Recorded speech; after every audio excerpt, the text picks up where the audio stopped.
You won't believe the most recent news. During a sparring session, Jake Paul was reportedly attacked by Mike Tyson, the renowned boxer that everyone is familiar with, resulting in Jake's unconsciousness. It's everywhere on the internet, and people are always talking about it. Allow me to explain it to you. Consider this: in the boxing world, Mike Tyson remains an absolute powerhouse. Despite his advanced age, he's a beast, as everyone has witnessed from his previous fights. If he's 55, that's still Mike Tyson. Mike's in good shape too. Oh my God. Mike trains every day. He trains with Rafael Cordero, who's a legend in MMA. He runs King's Mixed Martial Arts. And Rafael... Now, Tyson agrees to a spar with Jake Paul, who has been gaining notoriety as a YouTuber turned boxer. It sounds intense, doesn't it? Although it was only intended to be a routine training session, things quickly became heated. According to Jake, who has been involved in this sport for 4 years, he has contributed more to it than any boxer in its history. He was going to be rudely awakened if he believed he could handle Tyson. According to what I've read, Jake had a very certain beginning. He's been practicing hard and has even emerged victorious in a few battles, so I guess he believed he could handle it. But Tyson was not holding back. Oh yeah, Tyson went into beast mode the moment the bell sounded. Their experience and ability level differences were almost immediately apparent. Tyson threw blows that were as quick and strong as lightning. Although Jake made an effort to keep up, it was obvious he was out of his league. Tyson moved in a way that suggested he was in his prime again. It didn't take long for Jake to be hit by a vicious combo, knocking him down cold. The video is crazy. You can see Jake's realization that he's in over his head, and then all hell breaks loose. There are several reasons why this has people talking. Mike Tyson is the first one.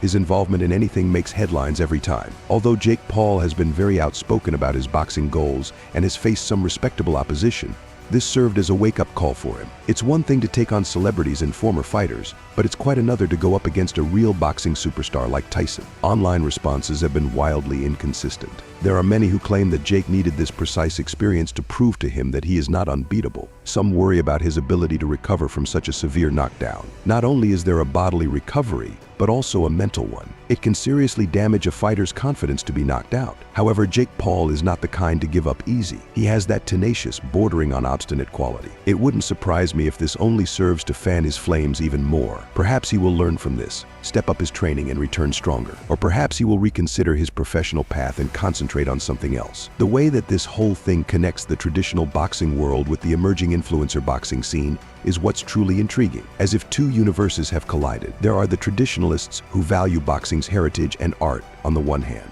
On the other hand, a whole new audience and enthusiasm are being brought to the sport by this new generation. This sparring session was the ideal illustration of that conflict. I've discussed it with a few people, and there are differing views. According to others, Jake ought to have known better than to enter the ring with someone as skilled as Tyson. What on earth was he thinking?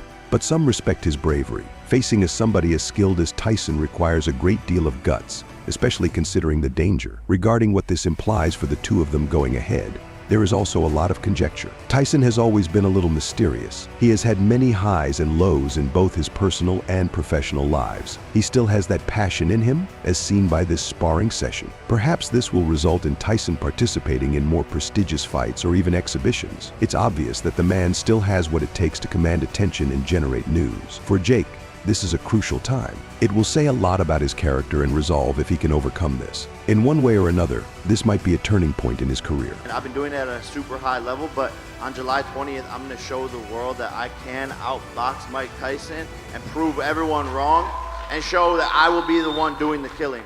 How he handles the pressure and the spotlight will be telling of his future potential. Both fighters have much at stake, making this encounter more than just a physical battle, but a mental and emotional test as well. Don't forget about the supporters. Influencer boxing may be ridiculed by boxing purists, but there's no denying that it's drawing a lot of new fans to the game. Such occasions spark conversation, interest in boxing, and sometimes even conversation among those who otherwise would not have spoken about it. Mitts for Tyson, and Tyson smashing the mitts. Like, Jesus, that guy can still He don't want to fight Mike. In this world with hormone replacement and vitamins and he does all this Without a doubt, it's upending everything. So, what are your thoughts? Is Jake Paul's boxing career over after this knockout, or can he recover? And what about Tyson? Will he be in the ring more often? Let us know your thought in the comments.